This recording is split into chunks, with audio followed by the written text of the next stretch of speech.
بسم اللہ الرحمن الرحیم۔ علامہ امینی کی کتاب الغدیر کا حصہ نمبر 7 ہم پڑھ رہے ہیں۔ اس کا باب ہے ابو بکر کے بارے میں غلو۔ اس کے صفحہ نمبر 137 پر ہیڈنگ ہے قریش سے اجتہاد۔ آئیے شروع کرتے ہیں۔ محمد بن علی کہتے ہیں کہ میں ابن عبدون کے پاس بیٹھا تھا، وہ جنگ بدر لکھ رہے تھے۔ ان کے پاس بہت سے لوگوں میں ابو بکر داؤدی اور احمد بن خالد ماورائی بھی تھے۔ ابن عبدون سے داؤدی کی مسئلہ تفصیل پر بحث چھڑ گئی۔ داؤدی نے کہا، باخدا ان عامہ کے ساتھ مقامات علی کی بیان قدرت نہیں رکھتا۔ بخدا میں حضرت علی کی منزلت اور مقام کو بدر، احد، خندق، حنین اور خیبر میں جانتا ہوں۔ انہوں نے کہا، اگر جانتے ہو تو عمر اور ابو بکر پر برتری کے سلسلے میں یہ مفید بات ہے جو میرے دعوے کی دلیل ہے۔ داؤدی، اسی لیے میں عمر اور ابو بکر کو علی سے افضل سمجھتا ہوں۔ پوچھا، وہ کیسے؟ داؤدی، ابو بکر بدر کے دن قریش پر تھے، جس طرح رئیس اور منتظم ہوتا ہے۔ اگر رئیس اور منتظم لڑنے لگے تو لشکر شکست کھا جائے گا، اور علی ایک جنگجو تھے، ان کا کام ہی تھا کہ لشکر میں رہ کر جنگ کریں۔ خطیب اور ابن جوزی کہتے ہیں، میرے خیال میں ایسی کماری منطق کے ذریعے قریش کا استدلال سب سے پہلے کتاب عثمانیہ میں جاہز نے لکھا ہے۔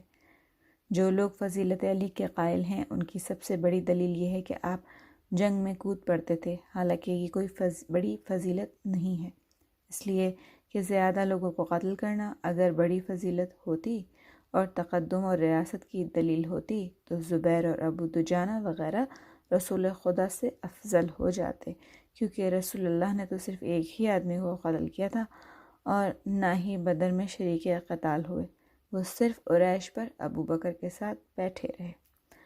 آپ دیکھتے ہیں کہ بہادر آدمی جنگ کرتا ہے اور رئیس نہ جنگ کرتا ہے نہ قتل کرتا ہے، فقط فوجی انتظام کرتا ہے۔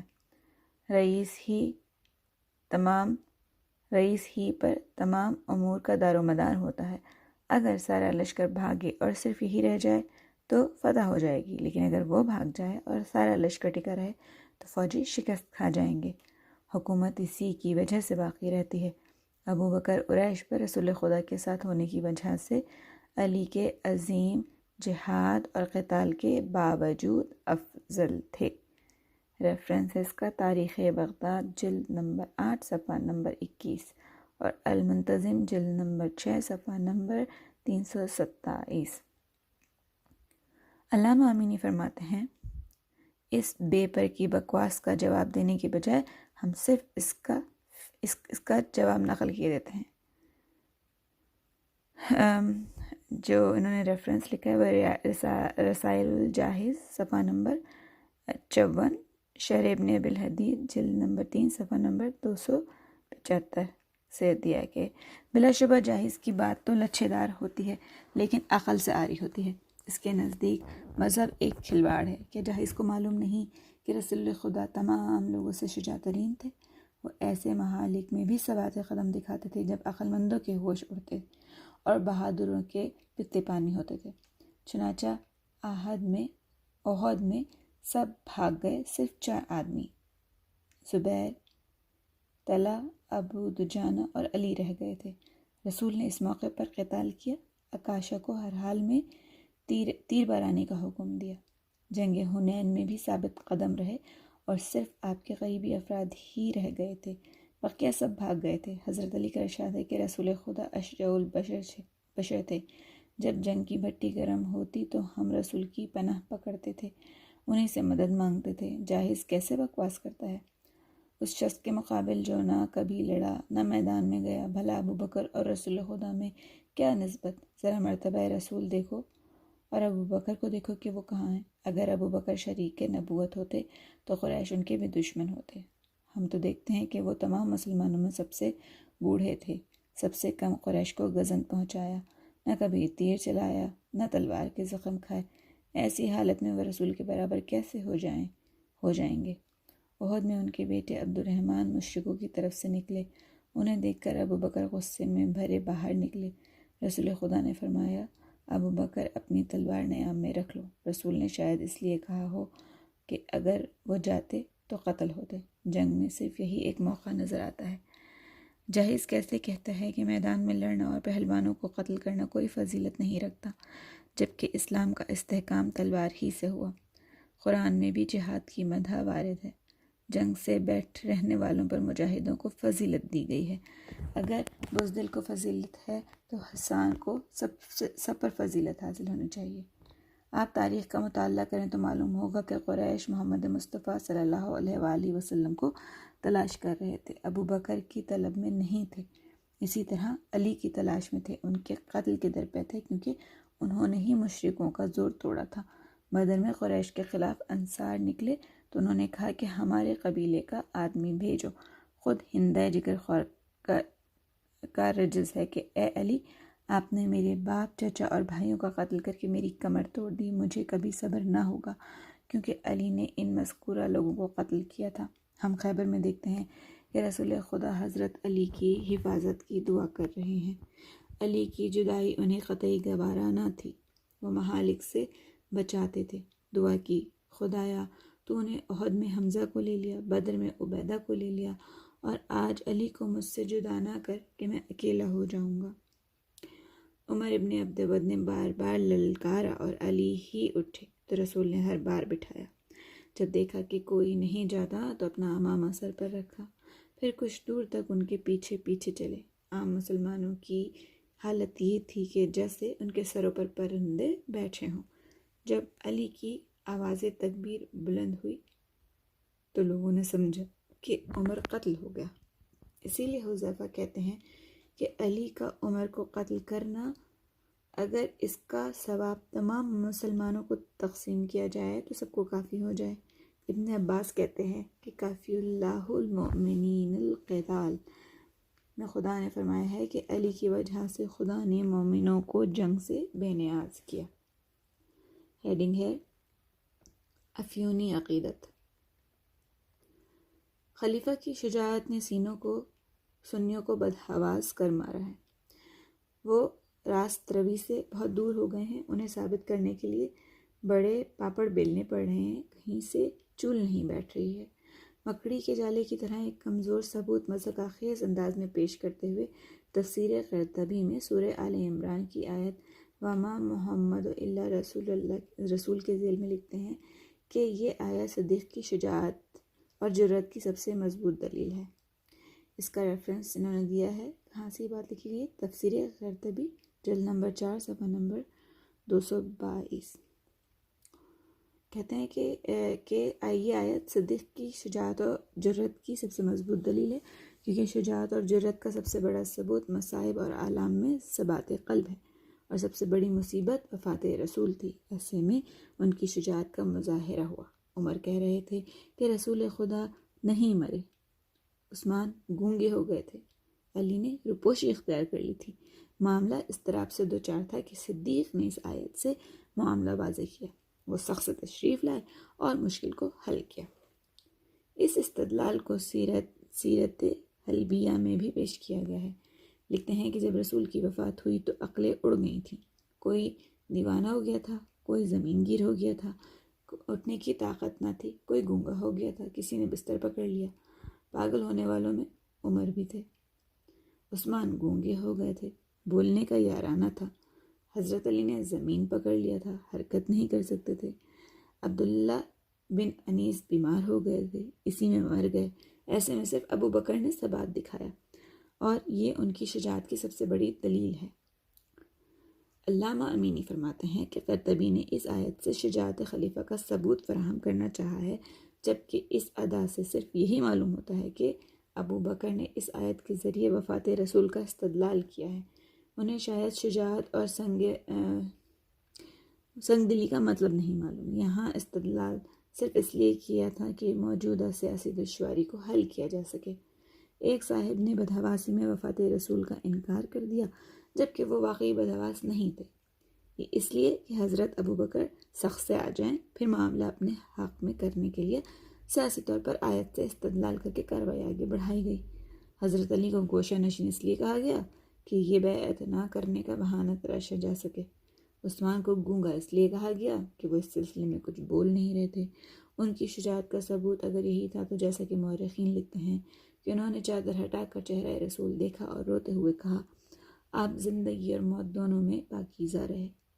ریفرنس صحیح بخاری جلد نمبر 6 صفحہ نمبر 281، سیرت ابن ہشام جلد نمبر 4 صفحہ نمبر 334، طبقات ابن سعد جلد نمبر 2 صفحہ نمبر 268، تاریخ طبری جلد نمبر 3 صفحہ نمبر 198۔ یہ اس وقت بھی نہ روتے، لیکن خود رسول اکرم بھی عثمان بن مطعون کی موت پر روئے تھے۔ 3 بار گریہ کے ساتھ چہرے کا بوسہ لیا تھا۔ آپ کے رخسار سے آنسو رواں تھے اور آپ فریاد کر رہے تھے۔ حالانکہ عثمان بن مطعون اور رسول اکرم کی وفات میں بڑا فرق ہے، دونوں مصیبتوں میں بھی بڑا فرق تھا۔ اس میزان کے اعتبار سے عمر بھی رسول خدا سے زیادہ بہادر کہے جائیں گے۔ رسول زینب کی موت پر گریہ کر رہے تھے اور عمر تھے کہ رونے والیوں کو کوڑے مار رہے تھے۔ ریفرنس اس بات کا ہے مسند احمد جلد نمبر 1 صفحہ نمبر 335 اور مستدرک علی الصحیح جلد نمبر 3 صفحہ نمبر 190۔ اس قیاس پر عثمان بھی رسول سے زیادہ شجاع تر ہو جائیں گے کہ وہ رقیہ یا ام کلثوم کی موت پر گمسم تھے، کوئی اثر نہ تھا اور رسول خدا رو رہے تھے۔ صحیح انس کے مطابق وہ تو اپنی زوجہ کی وفات کی رات ہی دوسری عورت کے ساتھ شب باش تھے۔ ان سب کو چھوڑیے، خود ابو بکر کی موت کے متعلق لوگ کہتے ہیں کہ وفات رسول کا اثر تھا کہ رسول کی وفات کے بعد غم و اندوہ کی وجہ سے کمزور ہو گئے تھے کہ جسم پگھلتے پگھلتے جلد ہی ختم ہو گئی تھی۔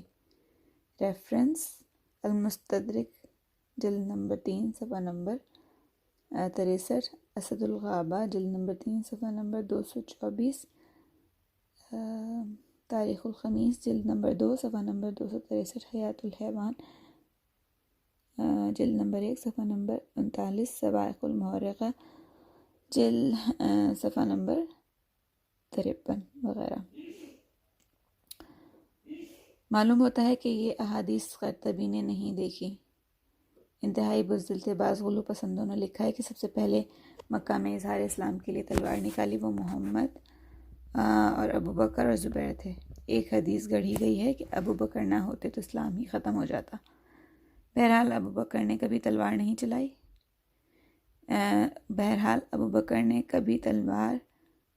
نہیں چلائی، کبھی نہ کھایا، کسی کو میدان میں ڈرایا، لیکن عقیدت مند کہتے ہیں کہ وہ شجاع ترین تھے۔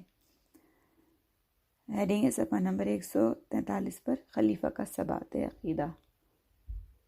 ابو سعید خضری سے مروی ہے کہ ابو بکر نے کہا کہ اے خدا کے رسول، میں فلاں جگہ سے گزر رہا تھا تو ایک نیک مرد کو دیکھا، بڑے خضوع و خشوع سے نماز پڑھ رہا ہے۔ رسول خدا نے کہا جا کر اسے قتل کر دو۔ ابو بکر گئے، اسے حالت نماز میں دیکھا تو بغیر قتل کیے واپس آ گئے۔ رسول خدا نے عمر سے کہا جا کر تم اسے قتل کر دو۔ انہوں نے بھی ابو بکر کی طرح اسے قتل کرنا پسند نہ کیا۔ واپس آ کر کہا کہ اے رسول خدا، میں نے دیکھا کہ وہ پوری توجہ کے ساتھ نماز پڑھ رہا ہے۔ حضرت نے حضرت علی سے فرمایا تم جا کر اسے قتل کر دو۔ علی علیہ السلام تشریف لے گئے تو اسے نہ پایا۔ واپس آ کر عرض کی کہ وہ مجھے نہیں ملا۔ رسول خدا نے فرمایا یہ اور ان کے دوست قرآن پڑھتے ہیں لیکن ان کی آواز حلق سے نیچے نہیں اترتی، وہ اس طرح دین سے نکل جائیں گے جس طرح تیر چلے کمان سے نکل جاتا ہے، انہیں قتل کر دو، یہ بدترین مخلوقات ہیں۔ انس بن مالک سے مروی ہے کہ زمانہ رسول میں ایک عابد تھا، اس سے مل کر مجھے بڑی خوشی ہوئی۔ میں نے رسول خدا سے عرض کی اور اس کا نام بتایا، لیکن خدا کے رسول نے اسے نہ پہچانا۔ میں نے اس کے صفات بیان کیے، پھر بھی نہ پہچانا۔ اچانک وہ شخص نمودار ہوا تو میں نے کہا یہی ہے۔ فرمایا تم ایسے شخص کی بات کر رہے ہو جس میں شیطانی اثرات نمایاں ہیں۔ وہ شخص آیا اور سلام کیے بغیر بیٹھ گیا۔ رسول خدا نے اس سے پوچھا جب تم میری بزم میں بیٹھ رہے تھے تو کیا تم نے نہیں کہا تھا کہ ملت میں مجھ سے بہتر کوئی نہیں؟ اس نے کہا جی ہاں میں نے کہا تھا۔ پھر وہ نماز پڑھنے لگا۔ رسول خدا نے فرمایا کون اسے قتل کرے گا؟ ابو بکر نے کہا میں قتل کروں گا۔ وہ آئے تو اسے حالت نماز میں دیکھا تو کہا سبحان اللہ، میں نمازی کو قتل کروں؟ حالانکہ رسول خدا نے نمازیوں کو قتل کرنے سے منع کیا ہے۔ وہ چلے آئے۔ رسول اللہ نے پوچھا کیا کیا؟ جواب دیا، میں نے نمازی کو قتل کرنا مناسب نہیں سمجھا، آپ نے تو خود ہی نمازیوں کو قتل کرنے سے منع کیا ہے۔ دوبارہ رسول نے پوچھا کہ کون قتل کرے گا؟ اس بار عمر اٹھے، وہ بھی گئے اور سجدے کی حالت میں دیکھ کر کہنے لگے کہ ابو بکر مجھ سے افضل ہیں، اور واپس آئے تو رسول خدا نے پوچھا واپس آ گئے؟ جواب دیا کہ میں نے اسے سجدے کی حالت میں دیکھا، اس لیے قتل کرنا مناسب نہ سمجھا۔ تیسری بار رسول نے پوچھا کہ کون اسے قتل کرے گا؟ اس بار حضرت علی اٹھے، رسول خدا نے فرمایا اگر مل جائے تو قتل کر دینا۔ آپ گئے تو وہ وہاں موجود نہ تھا، آپ واپس آئے اور کہا کہ وہ وہاں نہیں ہے، رسول خدا نے فرمایا اگر تم نے قتل کر دیا ہوتا تو امت کے 2 شخصوں میں اختلاف نہ ہوتا۔ اس کا ریفرنس ہے حلیت الاولیاء جلد نمبر 3 صفحہ نمبر 227، مسند ابو یعلی البدایہ و نہایہ جلد نمبر 7 صفحہ نمبر 298۔ آگے پڑھتے ہیں۔ یہ واقعہ ذوالثدیہ کا ہے، زال واو لام سے دال یہ ہے، ذوالثدیہ کا ہے جو نہروان کے خارجیوں کا سرغنہ تھا۔ چنانچہ صحیح مسلم ابو داؤد میں ہے کہ جنگ نہروان میں حضرت علی نے اسے قتل کیا، رسول خدا نے اسے حالت نماز میں ہی قتل کرنے کا حکم دیا تھا۔ عمر ابو بکر نے قتل نہیں کیا، حضرت علی کو نہ مل سکا، ورنہ بقول رسول تمام فتنوں کا خاتمہ ہو جاتا۔ علامہ امینی فرماتے ہیں ان دونوں خلیفہ سے پوچھئے کہ آخر کس نے کہا ہے کہ نمازیوں کو قتل نہ کرنا چاہیے؟ خود صاحب شریعت حکم دے رہا ہے، اس نے خود نماز پڑھتے ہوئے ملاحظہ فرمایا، پہلے خلیفہ نے کہا وہ نماز پڑھ رہا ہے اور پھر عمر کو قتل کا حکم دیا۔ آپ جانتے تھے کہ اس کا تمام عمل ریاکاری ہے جو اپنے ساتھیوں کو فریب دینے کے لیے کر رہا ہے۔ کیا یہ کافر تھا جو واجب القتل تھا؟ رسول فرما رہے ہیں کہ اس کی آنکھوں میں شیطنت کھیل رہی ہے۔ اس بدبخت نے رسول کو سلام بھی نہ کیا، اس بے حیا نے دل کی بات بھی رسول سے کہتی، اسی لیے تو رسول نے اسے قتل کرنے کا حکم دیا۔ آپ وہی ترجمان تھے، لیکن دونوں نے حالت نماز میں دیکھ کر اس پر رحم کیا تاکہ لوگوں کے سامنے احترام نماز کا عقیدہ واضح ہو سکے۔ عمر نے اجتہاد میں اضافہ کیا، ابو بکر مجھ سے افضل ہیں، کیا جس رسول نے حکم قتل دیا تھا وہ ان سے بہتر نہ تھے؟ کیا رسول نے احترام نماز کا حکم نہیں دیا تھا؟ پھر کیوں قتل کا حکم دیا؟ ان دونوں خلیفہ پر لازم تھا کہ اسے قتل کر کے واضح ہلاکت سے نجات دیتے۔ ایک بے ہتھیار نمازی سے دونوں خلیفہ ڈر گئے، جبکہ ابن حزم، قرطبی اور سیوطی وغیرہ انہیں شجاع ترین انسان کہتے ہیں۔ یہ ذوالثدیہ حوازن کا مال غنیمت تقسیم کرتے وقت بھی رسول سے گستاخی کر چکا تھا، جسے دونوں خلیفہ جانتے تھے۔ اس نے کہا تھا کہ آپ انصاف نہیں کر رہے ہیں۔ رسول خدا کو غصہ آ گیا تھا، فرمایا کہ میں انصاف نہ کروں گا تو کون کرے گا؟ عمر نے اٹھ کر کہا یا رسول اللہ، کیا میں اسے قتل کر دوں؟ فرمایا نہیں، اس مرد کے ہنگاموں سے مارقین کا گروہ پیدا ہوگا۔ ریفرنس موجود ہے تاریخ ابی الفدا جلد نمبر 1 صفحہ نمبر 147۔ اگلی ہیڈنگ، عبادت میں والہانہ پن۔ عبادت کے سلسلے میں بھی ابو بکر کا نہ تو عہد نبوی میں کوئی پتہ اور نشان ہے نہ بعد نبی، لیکن اس میں بھی یاروں نے فلسفہ بگاڑنے کی کوشش کی۔ محب طبری نے ریاض الاسرہ میں لکھا ہے کہ ابو بکر کی وفات کے بعد عمر ان کی زوجہ کے پاس آئے اور ابو بکر کے روزانہ کے مشاغل سے متعلق پوچھا کہ گھر میں کیسے تھے۔ زوجہ نے کہا ہاں، وہ شب بھر قیام کرتے اور کچھ کام کرتے رہتے تھے۔ پھر زوجہ نے کہا لیکن شب جمعہ وضو کرتے تھے، نماز پڑھتے تھے، پھر روبہ قبلہ دونوں زانوں میں سر چھپا کر بیٹھ جاتے تھے۔ جب پوچھتی تھی تو ایک سرد آہ کھینچتے تھے، ان کے دہکتے کلیجے کی آواز میں بھی سنتی تھی۔ یہ سن کر عمر رونے لگے۔ پھر زوجہ نے کہا کہ ابو بکر بولے پسر خطاب کہاں اس جگر بریاں کی طرح ہو سکتا ہے؟ میرۃ الجنان میں ہے کہ جگر بریان کی آگے کوشچن مارک لگا ہوا ہے۔ عمدۃ التحقیق میں ہے کہ بعد ابو بکر عمر نے عائشہ اور اسما سے شب و روز کے متعلق دریافت کیا تو جواب ملا کہ رات بھر نماز نہیں پڑھتے تھے، نہ زیادہ عبادت کرتے تھے، بلکہ جب سحر ہوتی تو دو زانو ہو کر سر ڈال کر بیٹھ جاتے تھے، پھر سر کو سوئے آسمان بلند کرتے اور درد سے بھرپور لمبی آہ کھینچتے اور آہ کرتے۔ ہم لوگ ان کے منہ سے دھواں نکلتا دیکھتے تھے۔ اصل میں اس روایت سے خلیفہ کا خوف خدا اور دلسوزی ظاہر کرنا مقصود ہے، چونکہ ابو بکر صدیق اسرار نبوی کو، جو یہاں پہ کوشچن مارک ڈلا ہوا ہے، سے تفویض ہوئے تھے، ان کے تحمل کا اپنے کو اہل نہیں پاتے تھے۔ حدیث ہے کہ تم سے زیادہ معرفت خدا رکھتا ہوں اور تم سے زیادہ ڈرتا ہوں۔ اس طرح انسان کی معرفت کامل کسی کے جلال و جمال سے خوف میں مبتلا کر دیتی ہے اور اس حدت کے سامنے تمام چیزیں پراگندہ ہو جاتی ہیں۔ اگر خدا کسی پر ثبات معرفت کی راہ نہ کھولے تو ذرہ برابر اس کے جلال و جمال سے آگاہی حاصل نہیں کر سکتا۔ صدیق کو معرفت نامہ یعنی بھرپور معرفت حاصل تھی۔ حدیث ہے کہ جو چیز بھی میرے سینے میں انڈیل لی گئی میں نے ابو بکر کے سینے میں انڈیل دی۔ اگر جبرائیل چاہتے کہ صدیق کے سینے میں انڈیل دیں تو ممکن نہ تھا۔ مماثل کو واسطہ فیض قرار دیا جاتا ہے، چونکہ رسول بھی ابو بکر کی طرح انسان تھے، اس لیے انہی کے واسطے سے معرفت انڈیلی گئی، اسی لیے ان کا کلیجہ پھکتا تھا۔ حکیم ترمذی نوادر الاصول میں لکھتے ہیں کہ ابو بکر کو کثرت صوم و صلات کی وجہ سے برتری نہیں ملی، بلکہ ان کے دل میں جو تھا اس سے برتری ملی۔ شرح مختصر صحیح بخاری یہ واقعیت شیرانی، میرات یافعی اور نزہہ صفوری میں ہے کہ حدیث میں آیا ہے کہ ابو بکر کو روزانہ نماز کی زیادتی کی بنیاد پر فضیلت نہیں ملی تھی، انہیں جس چیز کی وجہ سے برتری ملی وہ تھا جو ان کے سینے میں تھا۔ ریفرنس شرح مختصر صحیح بخاری جلد نمبر 2 صفحہ نمبر 41 اور 105۔ اس کے علاوہ مرات الجنان جلد نمبر 1 صفحہ نمبر 68 وغیرہ۔ علامہ امینی فرماتے ہیں اگر جگر بریان کی روایت صحیح مان لی جائے تو تمام انبیاء خصوصاً سرور کائنات ابو بکر سے زیادہ خوف خدا رکھتے تھے۔ ان میں جگر بریان کی بو زیادہ پھیلنی چاہیے۔ خوف خدا کی اصل علم ہے۔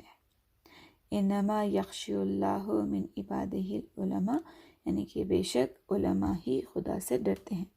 حدیث ہے جو تم میں خدا کی زیادہ معرفت رکھتا ہے وہی خدا سے ڈرتا ہے۔ اسی مفہوم کے خطبے بھی ہیں۔ امیر المومنین فرماتے ہیں کہ سب سے زیادہ خوف علماء ہی کو ہوتا ہے۔ مقاتل کہتے ہیں کہ لوگوں میں خدا ترس وہی ہوتا ہے جو دانہ ترین ہو۔ اس کے علاوہ صرف علماء ہی خدا سے ڈرتے ہیں، اسی لیے رسول نے فرمایا ہے کہ میں تم سب سے زیادہ دانہ ہوں اور خوف خدا رکھتا ہوں۔ بادشاہوں کے پاس جو زیادہ قریب رہتے ہیں وہ زیادہ ڈرتے ہیں۔ اب ذرا خوف خدا کا صحیح نقشہ امیر المومنین کی یہاں دیکھیے۔ آپ رات کی تنہائی میں مارگزیدہ کی طرح تڑپتے تھے جب کہ آپ جنت اور جہنم کے بانٹنے والے ہیں، لیکن کسی نے بھی ان کے جگر بریان کی بو نہیں سونگھی۔ اگر اولیاء کے دھوئیں کو جمع کیا جائے تو ساری دنیا بدبوئے جگر بریان سے بھر جائے۔ کیا کوئی سمجھدار اس کو قبول کرے گا کہ جو خدا ترس ہوگا اس کا جگر پھک کر کباب ہو جائے گا، شعلہ بھی نکلے، دھواں بھی نکلے، پھر جگر جل کیوں نہیں جاتا؟ تعجب ہے، جگر جلنے کے بعد آدمی زندہ رہ جاتا ہے۔ یہ سوال اگر ابو بکر کے مریدوں سے کیجئے تو کہیں گے کہ یہ ابو بکر کا خاص معجزہ ہے۔ میرے خیال میں یہ طفلانہ پندار ان لوگوں کا ہے جو لغت عرب سے ناواقف تھے۔ عربی زبان میں بے شمار کنایے اور استعارے بولے جاتے ہیں۔ اگر بولتے ہیں کہ فلاں کو آتش خوف نے جلا دیا تو اس کا مطلب یہ نہیں کہ اس کا جگر جل بھن گیا، اس سے دھواں بھی نکلا، جگر بریانی کی بدبو پھیلی، صرف اس کا مطلب اندوہ بسیار ہوتا ہے۔ عبیدی کا مذہب فلسفہ بھی لاف و گذاب ہے جو بے دلیل ہے۔ اسی کے ساتھ یہ حدیث کہ جو سمجھ خدا نے مجھ کو میرے دل میں انڈیلا وہ سب ابو بکر کے سینے میں انڈیل دیا، یہ حدیث بھی گڑی ہوئی ہے۔ ایسی صورت میں دعوے کا ثبوت بھی مشکل ہے، نہ کہ اس کی بنیاد پر غلو کیا جائے۔ اگلی ہیڈنگ ہے خلیفہ کے اخلاقی مظاہرے۔ خلیفہ کی بلند اخلاقی کا کوئی نمونہ نہیں مل سکا، صرف صحیح بخاری کتاب التفسیر میں عبداللہ ابن زبیر سے روایت ہے کہ قبیلہ بنی تمیم کے کچھ افراد خدمت رسول میں آئے۔ ابو بکر نے کہا قعقاع بن معبد کو امارت سپرد کر دیجیے۔ عمر نے کہا اقرع بن حابس کو سپرد کر دیجیے۔ ابو بکر نے کہا تم ہر جگہ میری مخالفت کرتے ہو۔ عمر نے کہا میں تمہاری مخالفت نہیں کر رہا ہوں۔ اس طرح دونوں میں اتنی نوک جھوک ہوئی کہ چیخنے چلانے لگے۔ اس وقت یہ آیت نازل ہوئی یا ایھا الذین آمنوا لا تقدموا۔ کون سی آیت ہے یہ ہے آیت سورہ حجرات کی آیت نمبر 1۔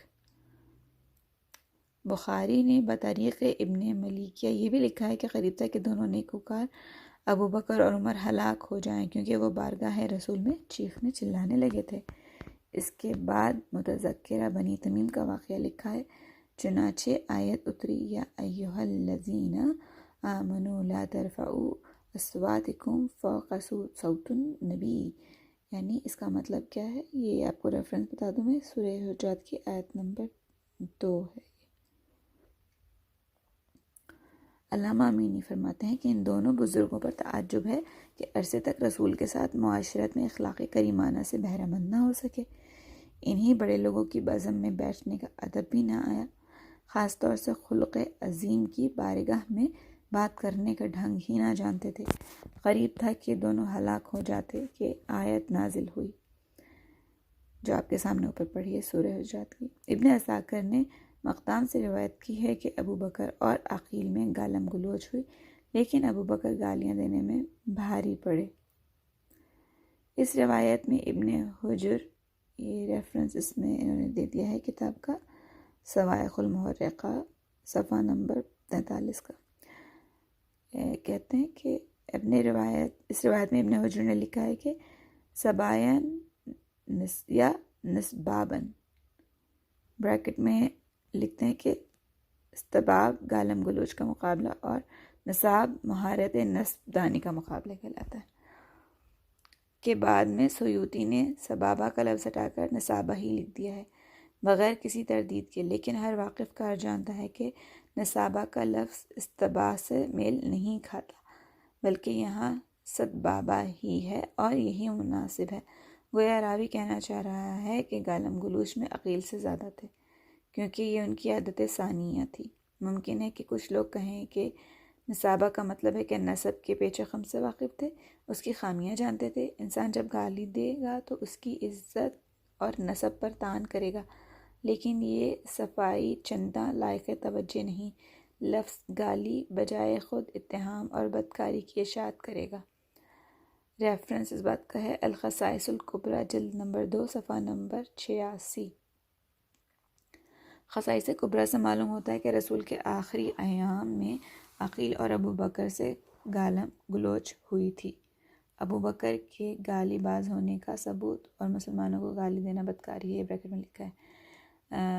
ابو بکر کی گالی باز ہونے کا ثبوت، یہ ریفرنس اس بات کا دیا ہے مسند احمد جلد نمبر 1 صفحہ نمبر 411، سنن ابن ماجہ جلد نمبر 2 صفحہ نمبر 461، تاریخ بغداد جلد نمبر 5 صفحہ نمبر 144، الجامع الصغیر جلد نمبر 2 صفحہ نمبر 41، حدیث نمبر 4634 4633، اور ریاض الصالحین صفحہ نمبر 332 وغیرہ۔ آگے پڑھتے ہیں۔ ہم نے گزشتہ صفحات میں مسئلہ قدر میں بیان کیا کہ ابو بکر نے پوچھنے والے سے کہا یہ ابن الخنا، یہ اس میں یہاں پر ریفرنس اس کا ہے تاریخ الخلفاء صفحہ نمبر 65۔ ایک بار حضرت عمر سے کہا تلکتا امکا و عدم تکا یا ابن الخطاب، یہ اس وقت کہا کہ جب معلوم ہوا کہ انصار چاہتے ہیں کہ اسامہ سے زیادہ سن و عمر کے آدمی کو حکمران بنایا جائے۔ اس وقت عمر کی داڑھی پکڑ کے گالی دی اور فرمایا کہ اسے رسول نے حکمران بنایا ہے اور تم چاہتے ہو کہ اس سے یہ عہدہ چھین لیا جائے۔ ریفرنس اس کا التمہید باقلانی صفحہ نمبر 193، تاریخ طبری جلد نمبر 3 صفحہ نمبر 212 وغیرہ۔ ہاں، ابن حبان نے بھی خلیفہ کے اخلاق پر ایک گڑی ہوئی جھوٹی حدیث نقل کی ہے کہ اسماعیل کذاب مرفوعاً جبرائیل کا بیان نقل کرتا ہے کہ ابو بکر آسمان میں زمین سے زیادہ مشہور ہیں کیونکہ فرشتے انہیں حلیم قریش کے نام سے یاد کرتے ہیں۔ اگر خلیفہ حلیم قریش ہوتے یا رسول اعظم کے خلق عظیم کا ذرا بھی حصہ ملا ہوتا تو مرتے دم تک جگر گوشہ رسول فاطمہ زہرا ان سے ناراض نہ رہتی۔ یہ ایسا کام تھا کہ خود خلیفہ کو آخری زمانے میں افسوس رہا، آرزو کرتے تھے کہ کاش میں نے ایسا نہ کیا ہوتا۔ اگر حلیم ہوتے تو حکم نہ دیتے کہ جو بھی فاطمہ زہرا کے گھر میں ہو اس سے جنگ کرو۔ ریفرنس اس بات کا موجود ہے العقد الفرید جلد نمبر 2 صفحہ نمبر 250، تاریخ ابی الفدا جلد نمبر 1 صفحہ نمبر 65، الامامہ والسیاسہ جلد نمبر 1 صفحہ نمبر 13، تاریخ طبری جلد نمبر 3 صفحہ نمبر 198، تاریخ ابن شہنہ شرح نہج البلاغہ اعلام النساء وغیرہ۔ یہاں پر ہم اپنی گفتگو روکتے ہیں، صفحہ نمبر 151 سے اگلے حصے میں آپ کے سامنے حاضر ہوں گے۔ والسلام علیکم ورحمۃ اللہ وبرکاتہ۔